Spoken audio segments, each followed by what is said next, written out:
akkuma argaa jirtanii Zaidooni ayyuu harkatti daakuu dubbee ta'e bakka. Forjiitii ta'e jechuudha Zaidoo harkatti jechuudha. Ganamaaf galgala akkam barbaadetti walii gadi isa oofaa waadaanaaf galee ture. Yoon pileenii biti jedhee kana booda pileenii bitaadha jirti. Wanti kun dhugaa taanaan salphanne. Dhugaa waaqayyooti salphanne Zaidoon akka kanatti ayyaantuudhaaf abboomamutti ka'e Sumayyaa akka itti xaarsaa irra taanaan salphanne irraa jechuudhasti. Sammuu kiyya keessa dhufee gaafii san dhiyeesseef. Malee ani Zaidoon akka dirqama mana jaartiisaa ishee durii maqaa kootiin akka naazorsuuf barbaadeellee miti.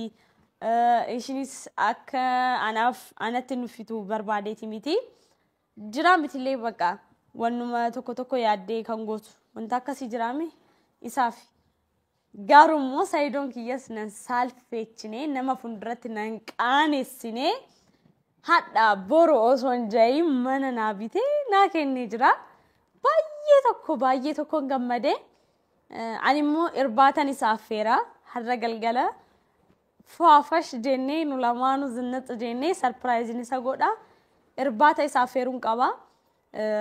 Alayyuu hoobaa'uu baannee asumatti mana keessatti waan jijjiiru hojjedhee babbareechee irbaatan isaaf feera jechuudha.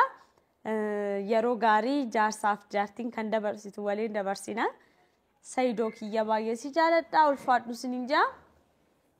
Baay'ee kan natti tole maal seetan. Akkuma beektanitti Zaidoon maallaqa hin qabu. Amma irratti si bituu hin danda'u naan jedhee ture.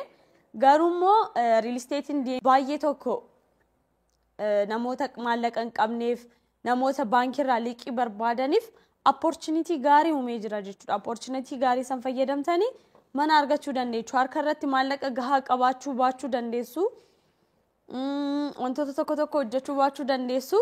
Garuummoo waanuma qabdan parsantaa gimmaasha isaa yookaan parsantaa xiqqoo ishee kafaltaniiti kaan immoo liqii baankii wajjin walitti isin fidee liqeeffattanii mana san harka keessatti galfachuu dandeessu. Yookiin immoo waggoota 5 waggaa 3 waggaa 2 wanta san kafaltanii mana keessan fudhachuu dandeessu jechuudha. Kun immoo namootaaf gaariidha. Maaliif mana barbaadanii mana kiraa keessatti rakkachaa oolanii hoo harka irratti maallaqa qabaachuu baatan opportunity gaarii isaaniif fidee jira jechuudha. Opportunity kana immoo isin fayyadamaan sinin jedha. Ani karaa kootiin mana kiraarraa yaa Rabbi baawneedha jechuudha. Mana kiraarraa ammaa booda mana kiraa wajjin wanna na cinquun jiru. Maqaa kootiin mana qabaa. Ayyuun mana qabdii. Baay'ee immoo kan gammade maaliif akka ta'e beektu waan manicha argadheef miti baay'ee kan gammade. Zaidoon anaaf eddoo qabaayi. Ugumaan immoo Zaidoon anaaf eddoo qaba. Hoo argitanii jiraatan viidiyoo sana irratti mana ciisichaa tokko si bitaa naan jedhe. Mana ciisichaa tokkichaa si bitaa isa keessa jiraata naan jedhu abadan deemu fadheen ture looleen ture akkamitti manatti kan naan jette abbaa ciisicha 3 si bitaa naan jette amma akkamitti tokko naa bitta abadan hin ta'u jee wallollee achi surprise kan abbaa ciisicha 3 si bite naan jee mallatteessanii nu lamaanuu isaanis mallatteessanii waraqaa koo fudhadhee galee jechuudha. Baay'ee gammadeera. Egaa maaliif jedha namoonni baay'een keenya oduu namaa dhaga'uudhaan wantoota adda addaa dhaga'uudhaan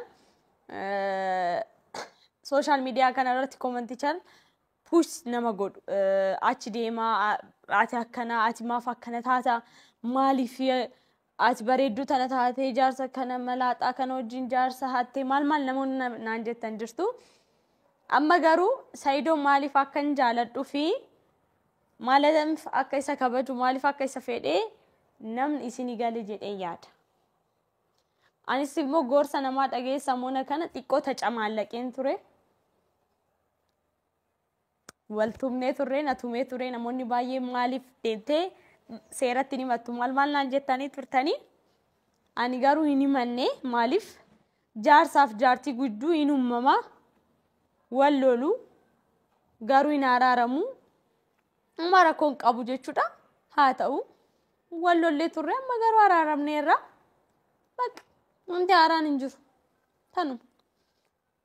Na oduu namaan dhaga'inaan isin jiru keessan ofii keessanis jiraadha. Oduun namaa boolla nama gashite anu boolla seeneen oole. Kanaaf gorsa hin dhaga'inaa. Gorsa namaa wanta jiru keessan diguu hin dhaga'inaa. Ani gorsa namaa dhaga'ee kinoo boolla seenee oole. Rabbi kiyya na baasee kanan isin jedha. Kan raaf immoo Said baay'ee nama gaariidha.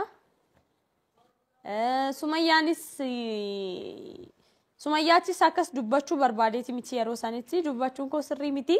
Haala ishiin itti deemtu kanatu xiqqoon aarsee haala bakka ani jaarsi koo mana seenii taanaan Sumayyaa jedha bakka ana na jibbeense xiqqoon aaree nani naafee sanumaafan isa kana dubbadhe isaafillee ummata kiyya ifama sin gaafadha ummata caalammoo Saidoo kiyya jaarsa koo ifaman si gaafadha amala akkana amma booda narratti hin argitu har'aan kanaan durallee narratti argitee hin beektu mana ho'aa keessa waliin jiraachaa turre amma booda immoo daran wal jaalannee wal kabajnee waliif yaannee waliin akka jiraannu amshur abdiin qaban jedha Saidoo kiyya waan mana naabitteef immoo baay'ee galatu pileenii akka naabittu immoo abdiin qaba. Duudhaa kan biraa immoo Said isinis dhageessanii jirtu Said viidiyoo wayii dalagnu gaafa dirree dawaa deemtee Sumayyaa dhabdu hoo Sumayyaa argatte waan feeteen adabama waan hajajje hundan taasisan jedheeni ture hoo ati deemtee immoo Sumayyaa dirree dawaa dhabde waan ani si hajaje hunda